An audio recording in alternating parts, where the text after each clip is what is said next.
En el papel, la verdad es que muchos países de las Américas tienen leyes súper sólidas para proteger los derechos de las personas con discapacidad. Pero, ¿qué pasa en la vida real? Sobre todo, ¿qué pasa en las aulas? Hoy vamos a meternos de lleno en esa brecha, a veces gigante, que existe entre las políticas y la realidad de quienes buscan una educación que de verdad sea para todos. Para que entendamos la escala de esto, empecemos con una cifra que impacta. Según la Organización Mundial de la Salud, 1 de cada 100 niños tiene autismo. Y ojo, esto no es solo un número frío. Representa a millones de niños, a millones de familias que todos los días navegan por los sistemas educativos. Ok, a ver, empecemos por lo básico. ¿Qué entendemos hoy por discapacidad? Porque la idea ha cambiado, y mucho. Ya no se trata solo de una condición médica. La definición moderna, como vemos aquí, se enfoca en la interacción entre la persona y su entorno. Para que quede más claro, el problema no es que una persona no pueda caminar, el problema es que no haya una rampa para que pueda entrar al edificio. La barrera la pone la sociedad. Este punto es clave para todo lo que vamos a ver.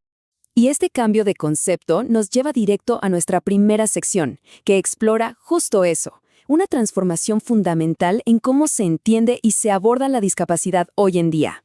Y miren, esto lo resume todo perfectamente. Pasamos del modelo médico, que básicamente veía a la persona como el problema que había que arreglar, al modelo social o estructural. Este nuevo enfoque da un giro de 180 grados y dice, un momento, el problema no es la persona, son las barreras que la sociedad construye, son las escaleras sin rampa, los libros que no están en braille, las actitudes que excluyen. Este cambio de mentalidad es, literalmente, la base de toda la legislación moderna sobre derechos. Bueno, ¿y cómo se tradujo todo este pensamiento en leyes concretas? Vamos a ver cómo esta nueva idea se fue convirtiendo en ley en toda América Latina. A nivel internacional, hubo 2 momentos clave que lo cambiaron todo. Primero, en 1999, con la Convención de la OEA, y luego en 2006, con el impulso global de la ONU. Estos acuerdos internacionales pusieron un marco muy claro.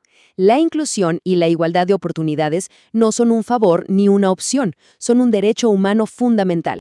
Y claro, a partir de ahí, los países de la región empezaron a actuar y a crear sus propias leyes.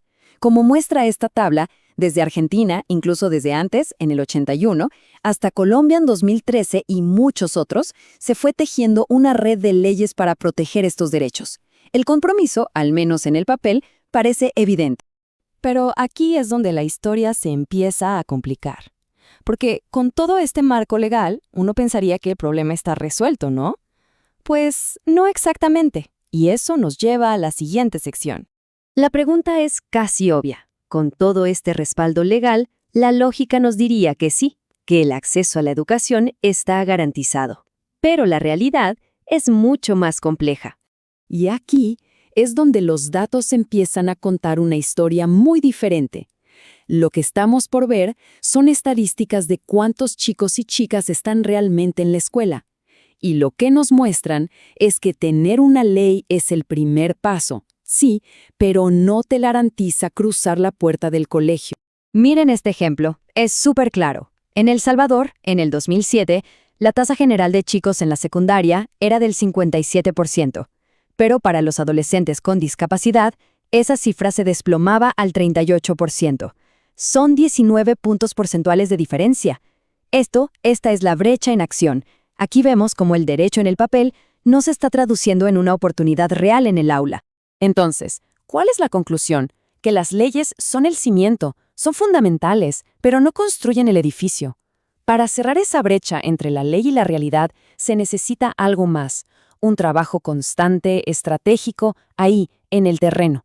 Y eso nos lleva a la gente que está justo en esa batalla, a quienes están haciendo precisamente ese trabajo.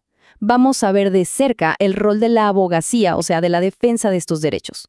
Un gran ejemplo de esta labor es Disability Rights Florida. Ellos no son los que escriben las leyes, son los que se aseguran de que se cumplan, son como los guardianes de esas leyes. Su misión es tomar esos derechos que ya existen y pelear para que sean una realidad para cada persona. ¿Cómo? A través de la defensa, la educación y, si hace falta, yendo a la justicia. Y un concepto clave en su lucha es esto: FAPE. Suena técnico, pero es súper importante. Significa educación pública gratuita y apropiada. Y no es solo tener un lugar en una escuela. Significa que la educación tiene que estar diseñada para las necesidades específicas de cada estudiante en un ambiente lo más inclusivo posible y, muy importante, sin que le cueste un centavo extra a las familias. Y fíjense qué interesante cómo trabajan. No intentan arreglar todo de una vez, sino que se enfocan en puntos clave. Por ejemplo, al asegurar el FAPE, luchan caso por caso. Pensemos en un niño al que la escuela le niega un intérprete de señas. Bueno, ellos intervienen para que reciba ese apoyo al que tiene derecho por ley. O pelean contra castigos injustos, o ayudan a los jóvenes a pasar de la escuela al mundo del trabajo. Son acciones súper concretas que convierten los derechos en realidades que se pueden tocar. Y al final, su visión lo dice todo, ¿no? Es muy potente. El objetivo final no es solo ganar un caso o conseguir un servicio. Es construir un mundo donde la participación sea libre, justa y con dignidad para todos. Ni más ni menos. Pero claro, esto no se queda solo en las escuelas o en los juzgados. La verdadera inclusión es mucho más grande. Vamos a ver cómo se construye una sociedad que de verdad sea inclusiva. Porque para que la inclusión sea real, tiene que estar en todas partes. En la información que consumimos, en la tecnología que usamos todos los días, en los lugares donde nos juntamos como comunidad. Tiene que ver con el acceso a todo. Un ejemplo que me encanta de esto en acción es Bibliolica, de la Liga Colombiana de Autismo. Ellos entendieron que una de las barreras más grandes es la desinformación. ¿Qué hicieron? Crearon un centro para dar conocimiento confiable tanto a familias como a profesionales. Están combatiendo la exclusión con una de las mejores armas, la información. Y ni hablar de la tecnología, que juega un papel importantísimo.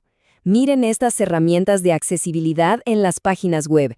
Esto es increíble. No son un extra, es diseño inteligente.